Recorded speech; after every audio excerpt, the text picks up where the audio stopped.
always was, always will be. This was the theme of NAIDOC week, which we celebrated last week, National Aboriginal and Torres Strait Islander Week, a celebration that had been postponed due to the pandemic.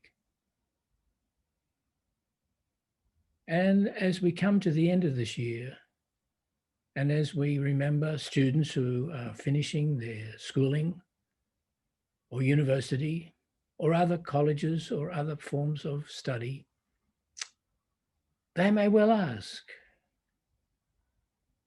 is this always what it was? And what will it be in the future for us? What does always was, always will be mean for us as people, as a nation? There are two stories in the Jesuit News this week that open up that mantra. The first is a story from our school in Redfern in New South Wales, Redfern Jarjum College. Jarjum being an Aboriginal word for child. And there, over some years, we have worked with families and communities to educate young primary Aboriginal children, to give them a chance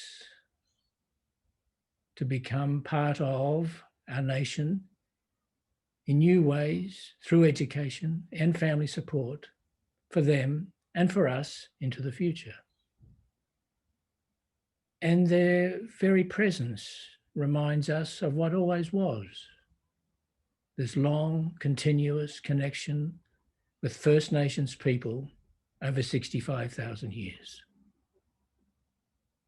The other story in Jesuit News this week is the 40th anniversary celebration of JRS, the Jesuit Refugee Service, begun by Pedro Arrupe.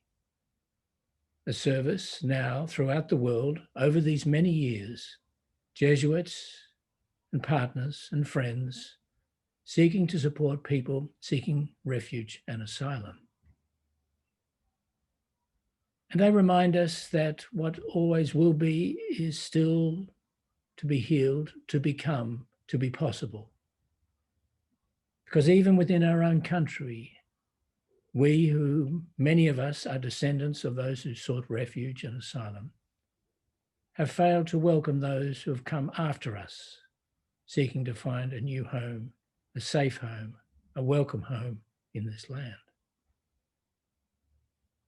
So in some ways, the Jarjum children help us to look always was, this nation, this relationship with First Nations people, the importance of walking with them and listening to their voice. But always will be remains a challenge of what we might become with them and with others who wish to come and settle and find a home with us in this land.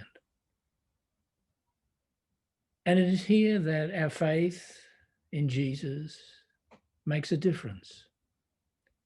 Because Jesus has come to us. He has lived amongst us. He has brought the word of the Father, the God who creates, to us. And that confidence that what always was as God who gave life and continues to give life and always will continue to give life. We have a God, a giver of life, a God who has always given life from the birth of this land, and a God who walks with us, calling us to be givers of life to others who come upon it.